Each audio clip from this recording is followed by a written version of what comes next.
благодаря вам трое детей радуются своей жизнью. И от лица нашего департамента я хочу в первую очередь вас поблагодарить. Это Алстат. Это вам. Спасибо. Так, теперь это тоже подарок от лица департамента. И часы на память департамента.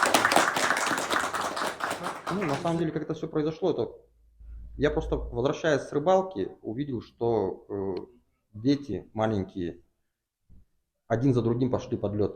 Я пошел по льду и начал проваливаться. Мне же надо было как лед разломать до них, чтобы их можно было потом по воде провести до берега. Ну, на рыбалку, понятно, не ходить, пока не разрешат, и чтобы контроль со стороны родителей был. То есть, к таким местам не подпускать, стараться.